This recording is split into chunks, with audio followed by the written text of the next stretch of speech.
We all search for something that makes us feel alive. Something that drives us to near insanity, but only because the passion is so intense. We search for something that we simply cannot live without. And throughout this journey, we find the meaning of love. Although we may have different talents and means of expressing ourselves, there's something inside us all that connects one another. The very essence of life. My name is Cameron, and at the age of 13, just over a decade ago, I was diagnosed with a rare and potentially life-threatening autoimmune disease. It feels like it was only yesterday that I was sitting with my parents at the hospital, hearing doctors explain to us that there was no cure. I was just a kid. I couldn't understand why. For years I tried to make sense of it all. Yet sometimes, things click just when you least expect them to. This is my older brother, Jared. He's a natural singer-songwriter at heart, but our love for the arts isn't the only thing we share. For starters, we have the same birthday, exactly 3 years to the day. And this past year, we found out that we would soon share something much more significant. Something that would undoubtedly strengthen the bond between us. It's so crazy to think about, like, how time flies. Yeah, it's amazing how far we've come and how much stronger our family's gotten after everything we've been through. Growing up with a crazy household of 4 kids was fun. There was never a dull moment, that's for sure. My family. Basically everyone's pretty crazy. Oh, our household was wild. So there wasn't a lot of, there wasn't like 5 or 10 years of peace and quiet, that's for sure. You know, whether it was one thing or another, things were fun and they were entertaining. They were all, enjoying running around, playing with each other. We'd go on a lot of trips together. The boys played hockey, the girls danced, and Brittany was into sports, and we just had a wonderful time together. More so than anything, I feel like I just have a lot of memories because of having a large family, vacations and just being involved and having a very open and loving family has enabled us to have a lot of amazing memories growing up. I always remember, especially with Jared and Cameron, they were always putting on something to make us laugh and just have many memories of that, and they continue to do that now as we're older. They're extremely close. Each one of them would do anything for each other. If one has a problem, all of them will pitch in to help out. We just care about each other, and so do they. What's tomorrow? My birthday! I remember my mother telling me when I was 3 that I was going to get a little brother for my birthday. The fact that they're born on the same day is truly a miracle. One was supposed to be born on April 25th, and the other one was supposed to be April 19th. And when I ended up going into labor, it was really great because it was, Jared's birthday. And I felt like that was the greatest present to give him a brother. And I laughed and probably cried. Let me see, look at me, guys.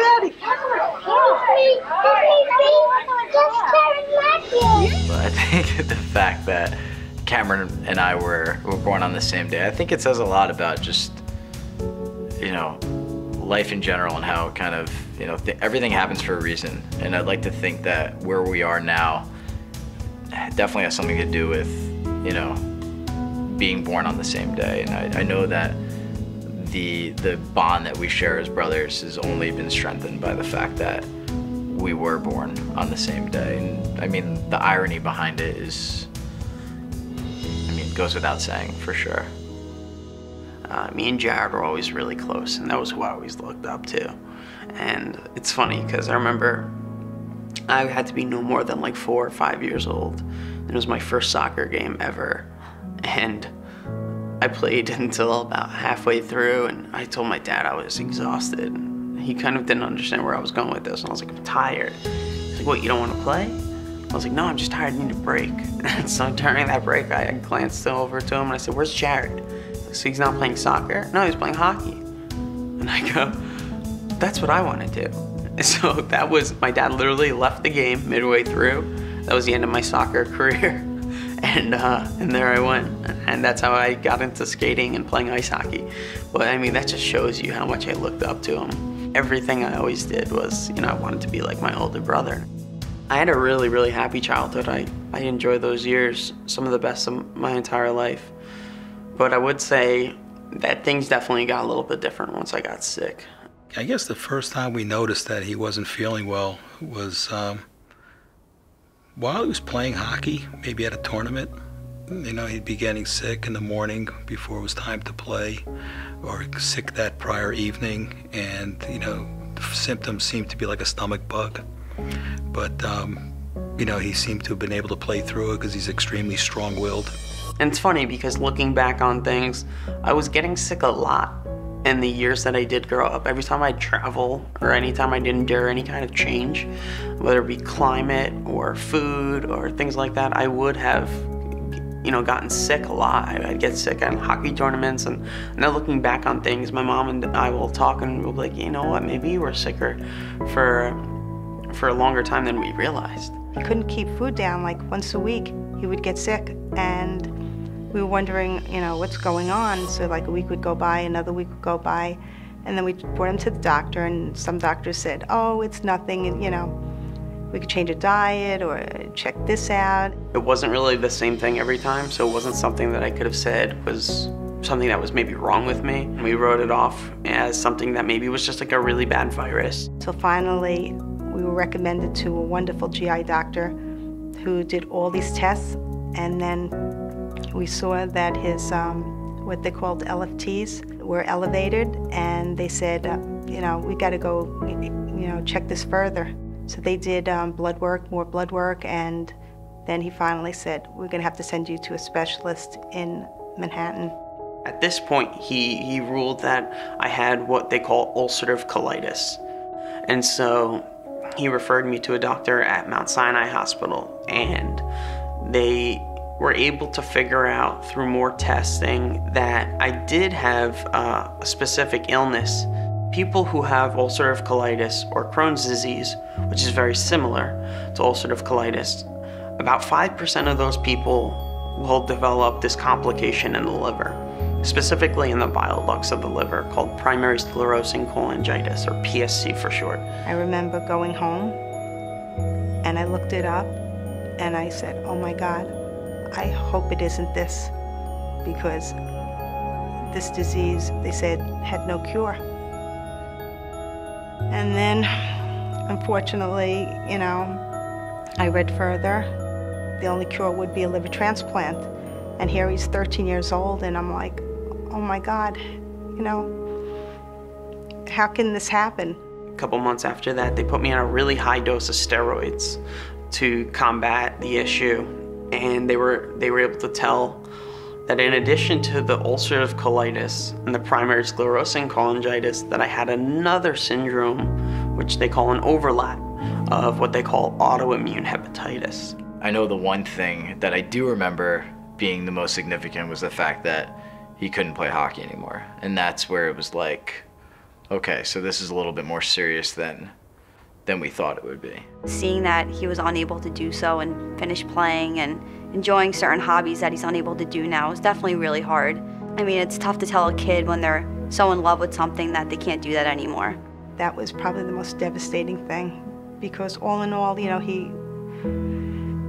would deal with everything, being tired and if you're missing school or what have you, but the outlet that he had more than anything in life was his sport. I guess it was something that he could do, and to get away from things. And I think the day that the doctors had told him that he could no longer play that game, I think it was one of the hardest days of our lives to hear that, because he loved it so much. That's where I really became a leader, was through hockey. And so when I found out I couldn't play hockey anymore, that was what I would tell myself to get better. So the worst was just not being able to be a regular kid and do the things that I loved. It became evident at one point that I was probably going to need a liver transplant. And so when that became more of a reality, it kind of came as a shock to me.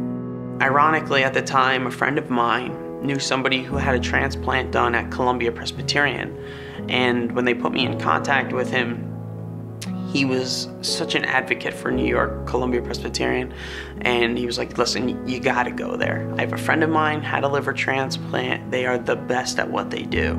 I was lucky enough to get seen by an amazing group of doctors, and so I realized that this transplant thing was becoming more serious. There are 100,000 people whose lives could be saved by transplantation on any given day in the United States. This number includes patients waiting for kidneys, hearts, livers, lungs. That number greatly exceeds by tenfold the amount of organ donors. It is the culture of American medicine to offer health care to the sickest first. This means that a method for deciding who's the sickest has to be developed, and this has in fact been developed. So we can reliably, although not perfectly, tell using some standard blood tests of liver function who's in the greatest danger if they don't get a transplant. This is called the MELD system. There are different systems for hearts and lungs and so forth. The need for organ donation has been publicized, and I think many people have heard about it, and yet the number of people who are able to donate is still not meeting the needs of the people waiting. The doctors came to me and my parents and they said, listen, you're young, and as sick as you are, your ability to bounce back from things is good, and you're a perfect candidate for what we call living donor transplant. So what a lot of people don't know is the liver has the ability to regenerate. So typically they'll take about 40 to 60% of somebody's liver, and then they'll transplant that into me, take out my entire sick liver, and then both my liver and the person who donates to me will fully regrow. In a person who donates part of their liver, let's say half, the liver goes back to about 80% of its original size very fast. And it is close to 80% in a month. Over time, it remodels and eventually achieves completely normal function and architecture, certainly within 3 to 9 months after donation. They came to me and said, listen, the reality of the situation for you is you're not going to get a liver in time. You know, you're going to be so sick when you get that liver, and then you don't know if you're going to get it at all. When my family first heard about this, we obviously started thinking about, well, you know, who would want to cut themselves open and go through that kind of process? Before she could even finish, I was like, I'll do it, you know, without even hesitating. And from there, she's like, you know, you have to get approved and you have to go through all this testing. And I was like, absolutely, you know, I wouldn't even think twice about it. And then from there, it was just a matter of going through the proper testing to see if I was a match. We all obviously said we'd be willing to go, but Jared kind of took more of a leadership role in that and said, I'm a male, I'm about the same size, I want to go first and be tested to see if I'd be a match. I just feel like I had this intuition and this knowing that it was going to work out. Yeah. You know, I was almost destined to become your donor. It is currently Wednesday, April 11th. It's about 4:30 Pacific time. I am currently in Malibu, California, visiting a friend of mine until next week. At about 9 a.m. this morning, received really good news, letting me know that I was accepted as a living liver donor for my younger brother, Cameron. And I feel extremely relieved, finally, that I could take a deep breath, knowing that I'm going to be the one to be a donor for Cameron. And to be honest, I do feel honored that I'm going to be the donor. I'm excited for my brother to start feeling healthy, and obviously I would do anything for him, and I know he would do the same for me, so there's no question that I'm going to go through with this. It's beautiful here over on the West Coast. Right now, when I get back, we're going to decide on a date to go through with this procedure, and from there it's get it done and start feeling healthy. So I'm excited, relieved, and ready to get the ball rolling. And I immediately thought to myself, I was like, wow, this is amazing. My mom is going to lose it. And I called my mom and I told her, and it was like silence, and I knew that she was probably sobbing. But it was a special moment, and I'll never forget that. Just knowing that I would have an opportunity to, give a piece of myself to my brother, in order for him to continue living was a pretty cool feeling. I was just like kind of speechless, and I was like, that's awesome. But at the same time, you're overcome with a lot of emotion, because as much as you want that liver and you want to live, this is your brother you're talking about going under the knife for you. I know Cameron was worried in the beginning about what if he made it out and Jared didn't. He would never be able to live the rest of his life knowing that that would happen. When Cameron was out, I was just with Jared. I asked him sincerely, I know Cameron is really worried about going through with all this. He doesn't want you to get hurt.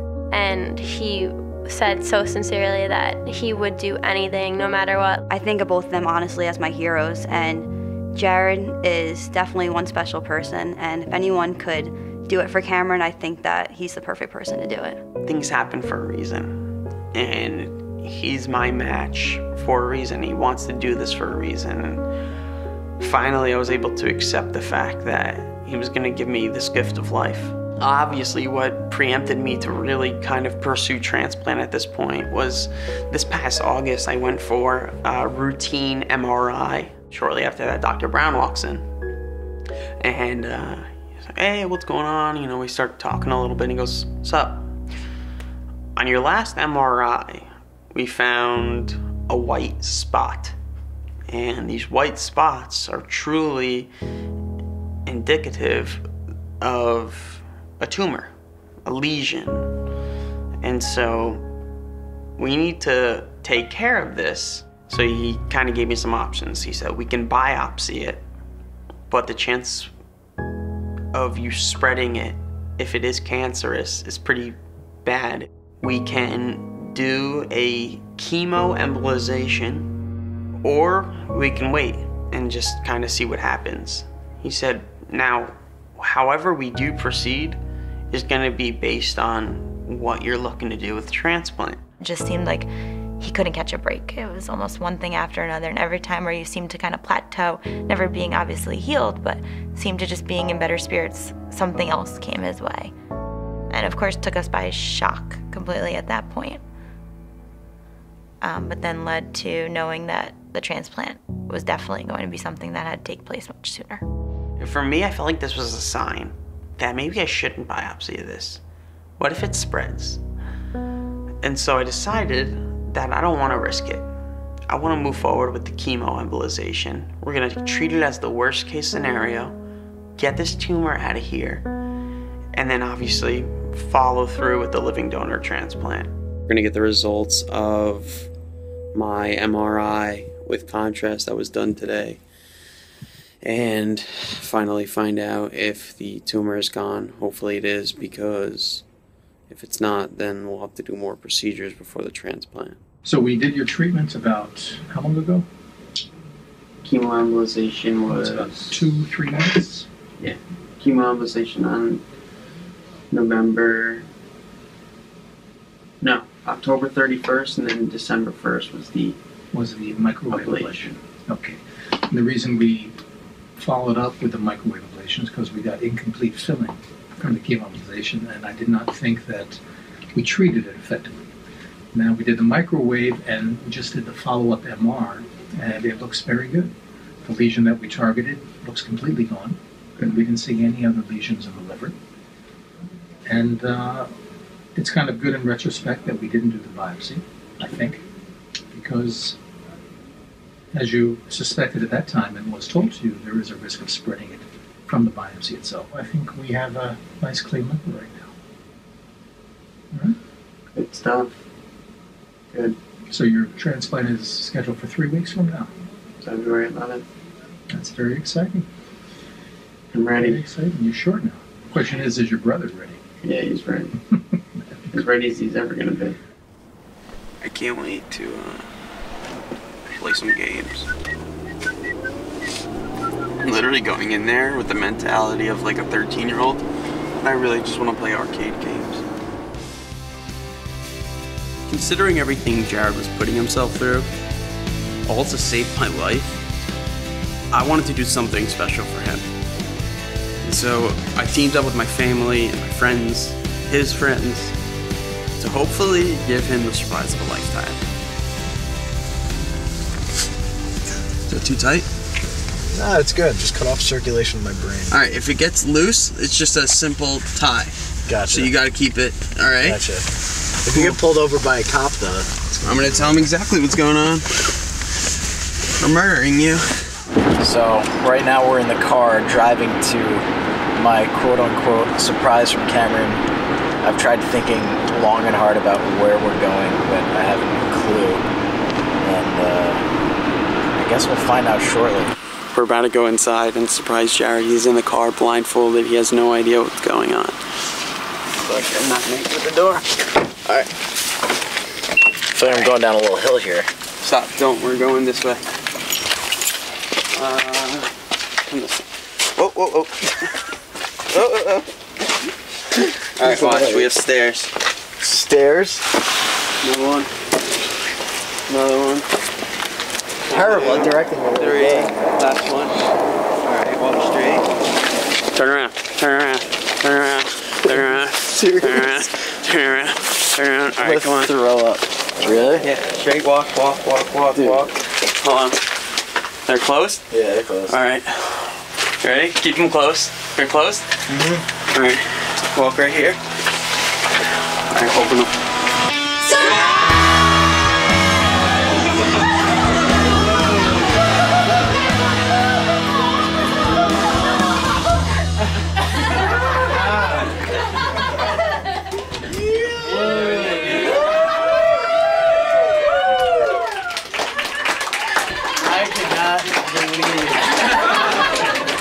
oh my god, there's so many people here.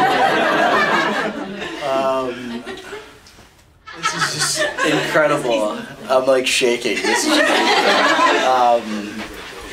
dude. I put this together as a thank you for everything that you're gonna be doing for me. Dude.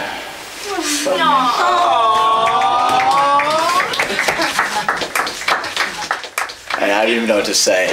Like, this is ridiculous. Thank you guys for being here. This means so much to us, and yeah. The surprise was a very good success. Jared had no idea what was going on, and I think it was a pretty good job well done. So I'm very happy with how it went, and now it's time to party. So yeah, I had no idea where we were going today. I thought for sure that we were either going to see a concert or somewhere in the city, because my brother made believe he was talking to his connection. And yeah, this is just insane. I'm completely speechless. Taken back by everybody that's here.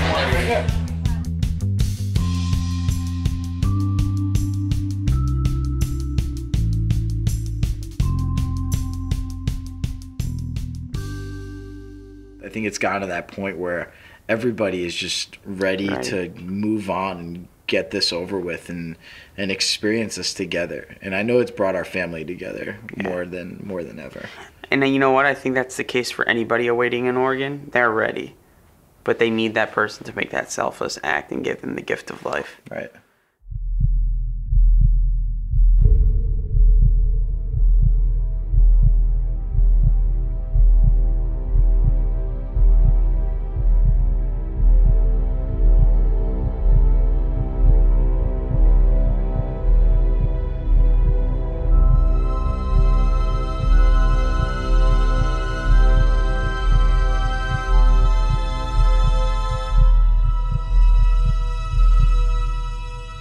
So we're here waiting for, I guess, the nurse to come in and give me my IV and then get me set up, and I'll be in OR in about, what, half hour, maybe 45 minutes. So getting ready to go in. I feel good. I feel confident, and just excited to get moving on with everything and have Cameron feel healthy. So It's all good. Yeah, we'll be hopefully on time. So he'll go in around 7:30. Okay. You'll be here about an hour after that, and then we'll Sounds good. and then the finish up and close. So I hope we'll be done by 6. Awesome. You know, if we're delayed, and you will keep the family posted along the way. If things are slower, sure. Sometimes things take longer. But How do you guys feel? It's gonna go great. Yes, and we love you, and you know, you mean the world to us. You're a lifesaver. I love you too. I love you so much. I would just tell my parents, especially, and my sisters, and Stephanie, and whoever else is there, just to stay strong and be positive, and no matter what, you know that this is going to be successful, and that, you know, this is going to be the first day that, you know, our lives are going to change forever, especially Cameron's. So, you know, I'd like to just instill that positivity and that optimism. And as far as Cameron's concerned, you know, I would, you know, just tell him how much I love him, and that I'm proud of him, and, you know, that I feel honored to be able to do what I'm going to do. Buddy? Yeah. Do you know who you already got the plan? Look at it. That's almost moot. Good, how are you? I think before the surgery, it's most important that I tell Jared just how much it means to me that he's doing this. You know, I love him more than anything in this world. And I always strive to be more like him. And if I could be half the person that he is, then I'd be a good man.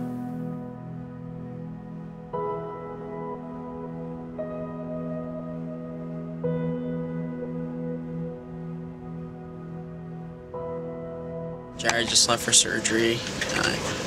Really surreal. It's a crazy feeling, but I'm ready. I think we're both very much ready to take the next step and get on with our lives. So it's an emotional time. It's a little bit of an anxious time for everybody, but more than anything, I'm feeling really good and pretty confident that everything is gonna go just as planned. So I'm excited, I'm ready, get my life back.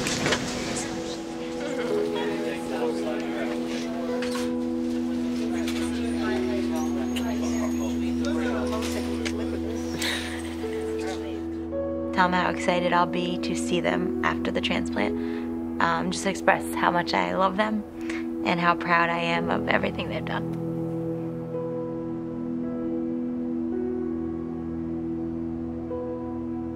I'll tell them I love them so much and that everything's gonna work out. And that everything's gonna get so much better. I'd give him a big hug and a kiss and tell him, you know, the best of luck to you. And everything's going to be great because you guys are two young and strong individuals. And it's going to be that much better.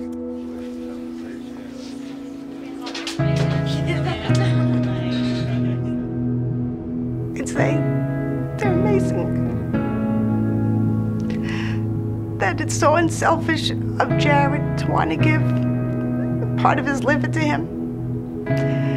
And for, you know, to make Cameron feel better and to have a life and to be able to live it. And to say I'm so proud of them. They're amazing. Just truly remarkable.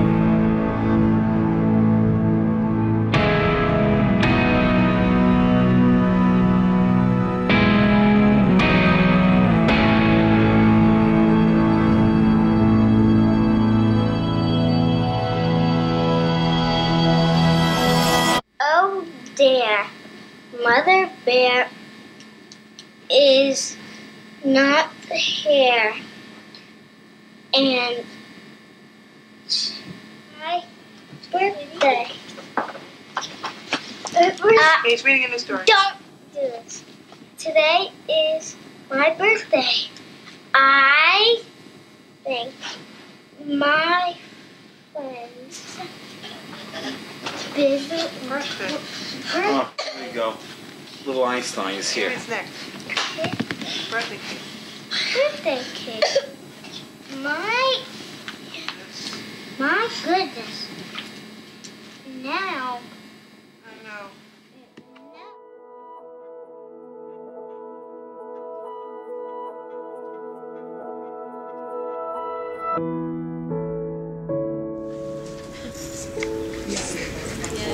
It starts with surprise. Even when I'm sleeping, you can't get rid of me. I left a really heartfelt message for my family to read while Jared and I were in surgery. I knew it was going to help ease their anxiety.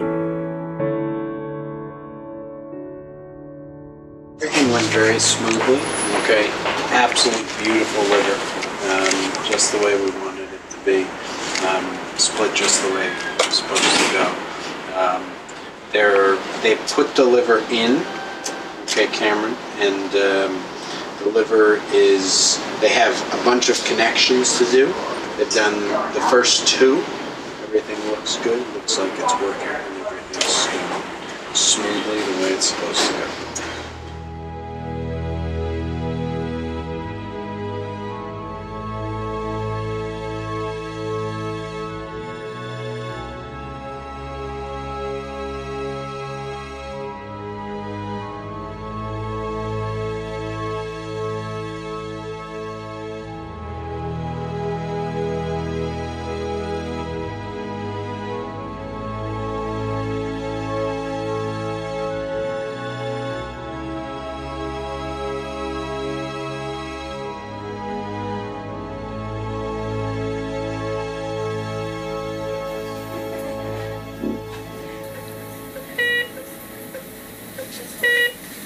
Good.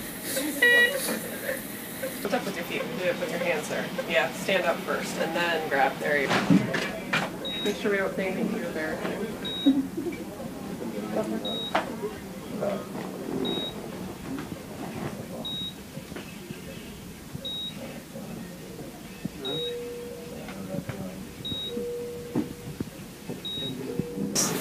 So how you doing?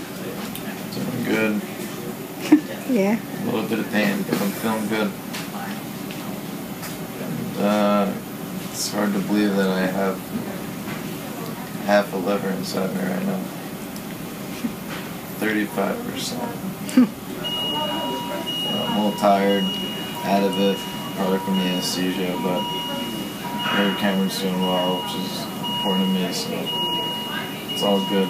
We're in good hands. Without further ado, here's my scar. I now have 65% of my brother's liver inside of me. So, pretty phenomenal stuff. And I feel good. They keep telling me blood work looks good. I want to keep moving forward. I can walk, I can swallow, I can go to the bathroom. So it's the little things in life that, you know, you start realizing you don't take advantage of in times like these.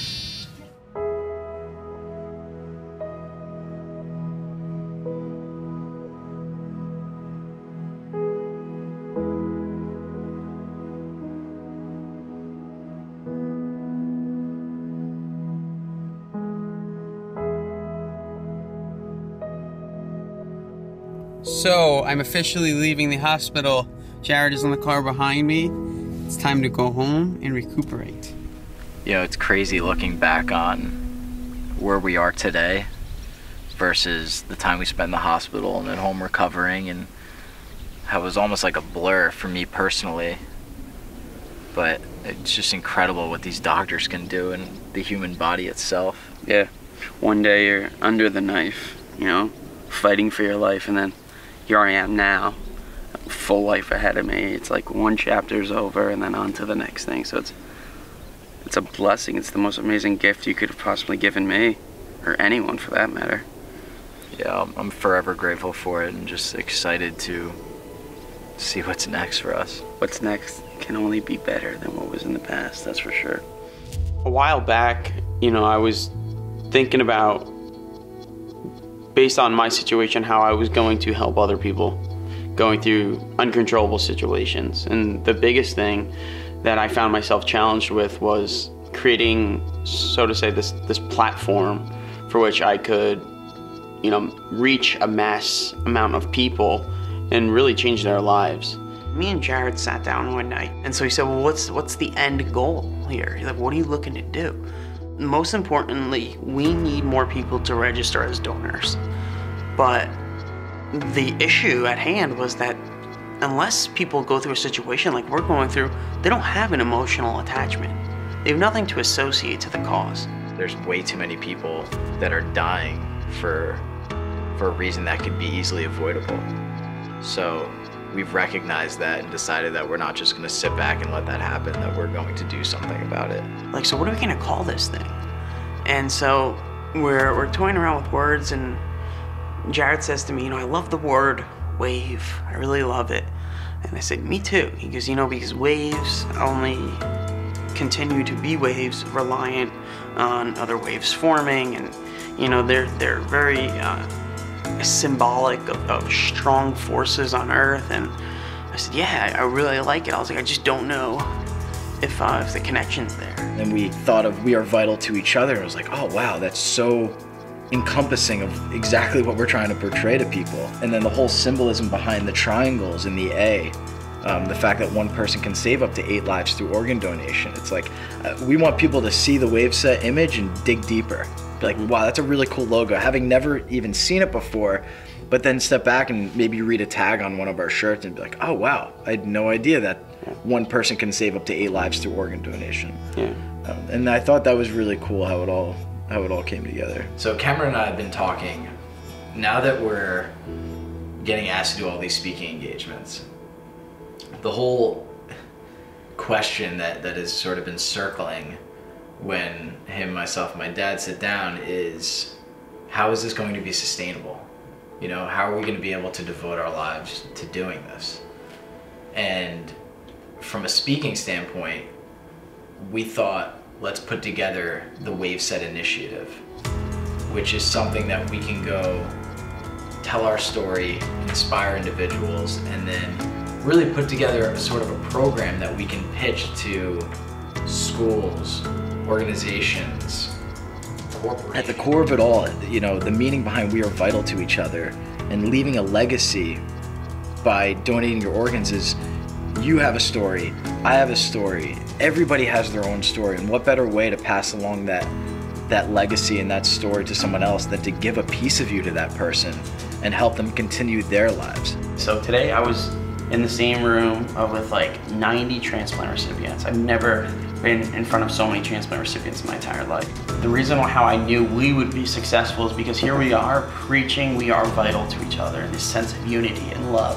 And we know that it's not by coincidence. We know, and we are so faithful in that there's a higher power at work here in the way things work in the world. And every single person who got up to speak today, and there was a ton of people who had transplants, who shared their stories, all said, you know, it's a miracle. Thank God.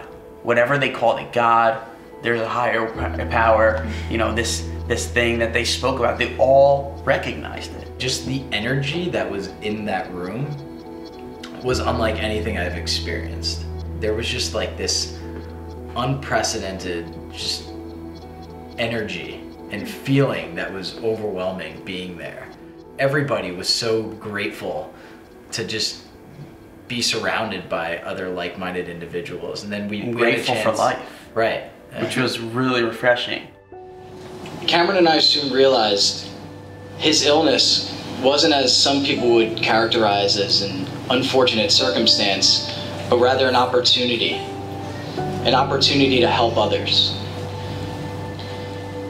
And so we created a movement. We're dedicated, along with I know a lot of you out there, to spreading awareness and educating people on the importance of organ donation, giving them a second chance at life.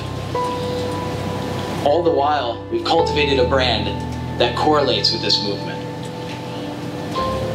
The Waveset has created a sense of unity, love, selflessness, thus showing the world, as my brother said, we are vital to each other.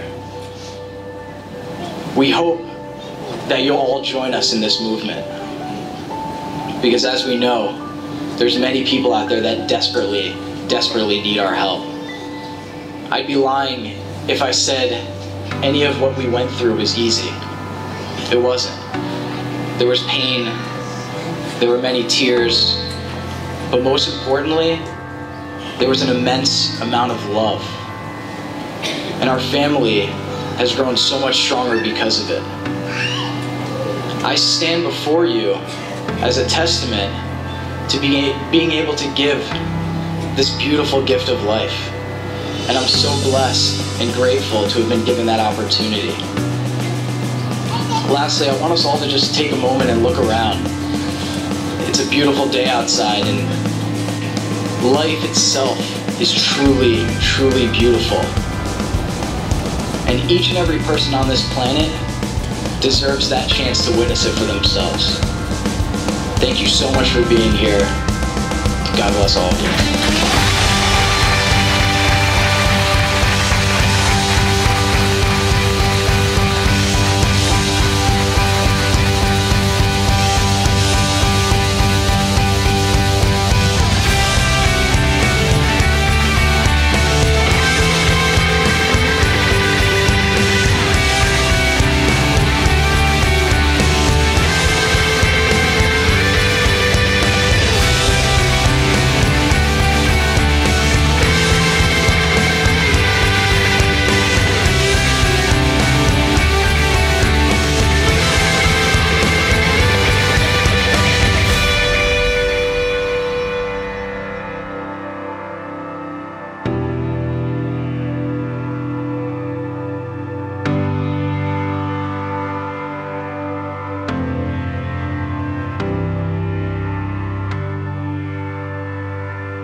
We're looking to expand this because this is the group that we have put together. This is the movement that we are facilitating. And alone, yeah, we can make a couple impressions, but together, that's where you really start to change the world. Cameron and I want to use our story to showcase to people, you know, that there can be a lot of darkness in this world, but there's also a lot of light, and there's a lot of people willing to shed light on negative situations. And if we can sort of use our story as a springboard to enlighten people and get through to people and get them to at least, you know, ponder the question of whether or not to become an organ donor or not. I mean, it's just opening up the conversation. And from there, I mean, it's just a matter of trying to get through to as many people as possible. You know, as a musician, people are constantly coming together with the power of music and at concerts, and there's no reason why we can't have, you know, the wave set and the subject of organ donation be the cause to bring those people together. I just feel like we are all connected by some kind of infinite power, and without dark you wouldn't know light, and without sadness you wouldn't know happiness. And so I like to think that because of all the unfortunate negative things I've gone through, that I foresee a lot of good to come in the near future.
There's a light that shines through all I ever thought I knew. I'm trying to do what I couldn't do, and I don't ever wanna lose.